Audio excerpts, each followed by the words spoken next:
Halo teman-teman, kembali lagi bersama kami kelompok 4 C2. Di sini kami akan melanjutkan penjelasan kami kemarin tentang kas di bank dan rekonsiliasi bank. Pada video kali ini di part 2 akan melanjutkan tentang rekonsiliasi bank. Langsung saja ke penjelasannya. Disimak ya teman-teman.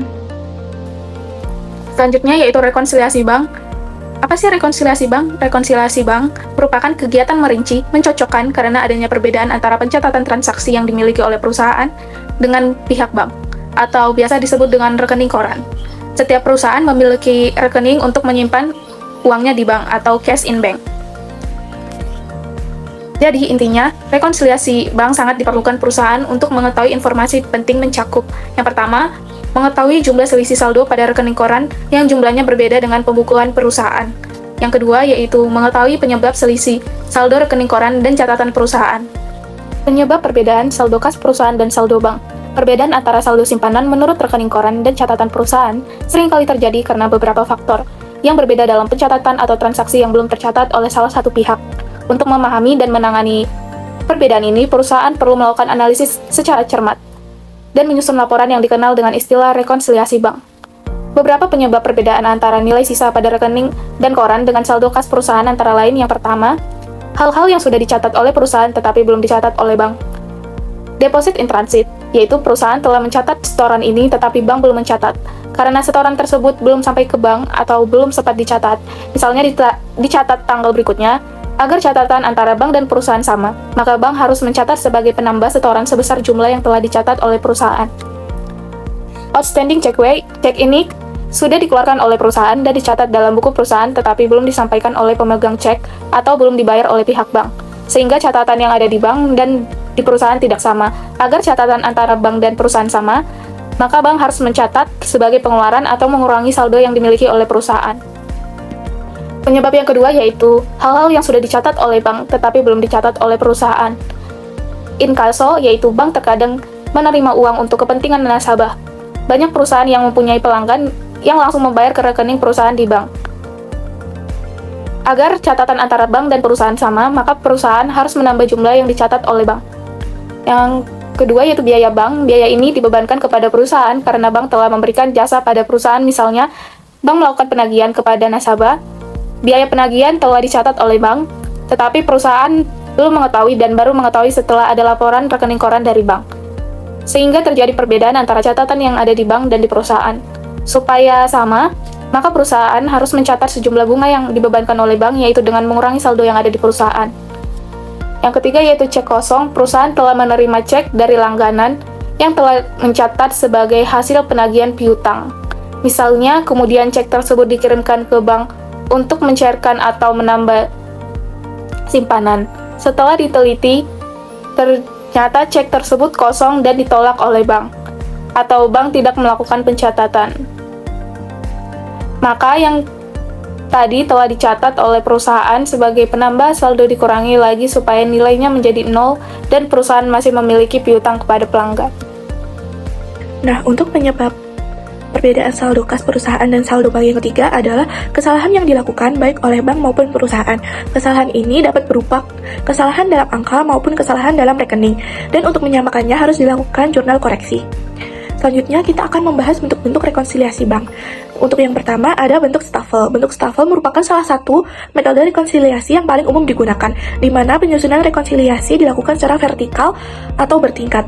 Proses ini melibatkan dua sisi yang saling dibandingkan, yaitu saldo kas perusahaan dan saldo kas bank. Ada bentuk sekontrol. Bentuk sekontrol merupakan jenis rekonsiliasi yang lebih sederhana dan sering digunakan oleh perusahaan dengan transaksi yang tidak terlalu kompleks. Yang ketiga ada bentuk 4 kolom. Bentuk 4 kolom adalah metode yang melibatkan 4 kolom untuk mencatat transaksi dan penyesuaian.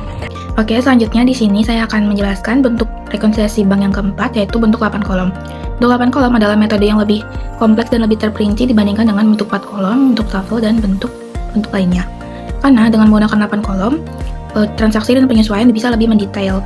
Prosesnya yaitu kolom pertama untuk mencatat saldo awal perusahaan atau saldo buku, kolom kedua untuk mencatat saldo awal bank atau rekening koran, kolom ketiga untuk mencatat semua transaksi yang tercatat dalam buku perusahaan, kolom keempat untuk mencatat semua transaksi yang tercatat dalam laporan bank, dan kolom kelima hingga kedelapan mencatat berbagai jenis penyesuaian yang terjadi seperti cek yang belum dicairkan, biaya bank yang belum tercatat, setoran yang belum diproses, dan transaksi lainnya yang mempengaruhi perbedaan saldo.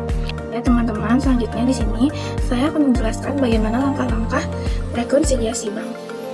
Yang pertama itu adalah kumpulkan dokumen terkait. Langkah pertama yang harus dilakukan adalah mengumpulkan semua dokumen yang relevan, yaitu laporan bank terbaru dan buku catatan keuangan perusahaan. Pastikan laporan bank yang diperoleh mencakup semua transaksi yang terjadi dalam periode yang akan direkonsiliasi, dan juga pastikan semua dokumen tersebut aman dan valid. Lalu yang kedua adalah cocokkan transaksi. Setelah memperoleh laporan bank, langkah berikutnya adalah membandingkan setiap transaksi yang tercatat di laporan bank dengan catatan transaksi yang ada dalam buku kas perusahaan. Ketiga adalah identifikasi perbedaan.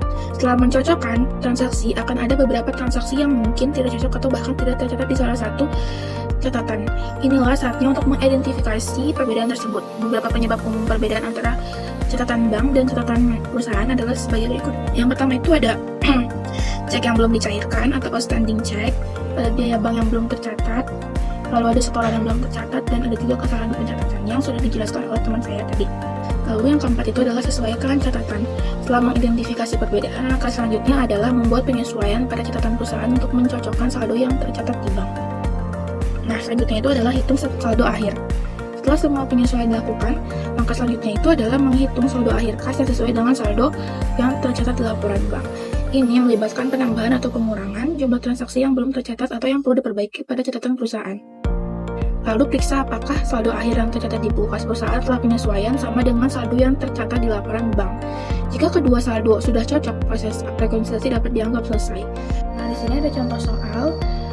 Setio memiliki saldo rekening bank di buku besar PT Martech pada tanggal 30 November 2018. Jumlah saldo Setio ialah sebesar 185.500.000.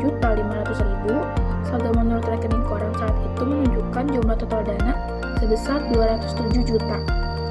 Namun setelah dilakukan pemeriksaan, ternyata terdapat dua perbedaan data di dalamnya. Perbedaan tersebut disebabkan oleh beberapa faktor, diantaranya ialah Ini jawabannya. Jadi setelah langsung saja kita tulis laporan rekonsiliasi banknya. Pertama, saldo menurut bank yaitu sebesar 207 juta, dan saldo menurut perusahaan itu 185.500.000. Nah, kalian di bawahnya itu tambahkan ditambah titik 2, lalu dikurangi titik 2, dan di kedua saldo. Nah, di bawahnya itu kalian berikan spasi. Jadi nanti ketika kalian mengidentifikasi kesalahan-kesalahannya, kalian tinggal masukkan ini tuh masuknya ke saldo menurut bank dikurangi atau saldo menurut perusahaan ditambah gitu. Jadi kayak tinggal langsung dimasukkan saja. Contohnya, pertama terdapat biaya administrasi bank di bulan November sebanyak 7.800 yang muncul di rekening koran dan belum dicatat oleh perusahaan karena nota debitnya belum sampai. Jadi tuh ini udah ditulis sama bank tapi sama perusahaan itu belum. Nah, berarti ini tuh seharusnya terdapat di laporan pengeluaran di jurnal pengeluaran kas perusahaan, tapi karena notanya belum sampai jadi belum tercatat. Nah, karena itu kita harus catat di saldo menurut perusahaan dikurangi, yaitu beban administrasi bank sebesar 2.800.000. Selanjutnya nomor 2 itu kan terdapat 5 cek yang beredar tetapi belum diuangkan oleh supplier atau pemasok. Nah, ini tuh termasuk ke dalam outstanding check yang dimana mengurangi saldo bank. Jadi kita masukkan dikurangi cek yang masih beredar 40.750.000. Lalu data yang ketiga itu terdapat cek yang ditarik oleh perusahaan PT Ayu yang berjumlah 15 juta, tapi ternyata salah dibukukan oleh pihak bank dalam rekening PT Martech. Jadi ini tuh ada orang ngambil uang di rekening lain, cuman bank itu minta malah rekening kita yang berkurang gitu. Jadi saldo menurut banknya itu harusnya tidak dikurangi, malah dikurangi. Nah, jadi kita harus koreksi kesalahan bank dengan menambahkan di saldo menurut bank ditambah 15 juta. Lalu yang keempat itu terdapat kiriman uang dari langganan melalui bank transfer 350 dalam rangka pelunasan utang tapi belum dicatat dalam pembukuan perusahaan. Nah, ini jadi sudah masuk ke dalam rekening bank dan sudah dicatat juga oleh bank tetapi sama perusahaan belum. Nah, jadi kita harus tambahkan di saldo perusahaan sebesar 3.950 kiriman uang. Nah, setelah udah kalian masukkan nih kesalahannya ke dalam laporan rekonsiliasi bank, kalian tinggal jumlahkan saja saldo menurut bank dan saldo menurut perusahaan setelah disesuaikan tadi. Nah, jadinya saldo bank dan saldo perusahaan itu jadi sama. Seperti itu penjelasan dari contoh soal rekonsiliasi bank. Kalau kalian masih belum paham atau masih bingung, kalian bisa lihat saja modulnya yang akan kami taruh di deskripsi di bawah.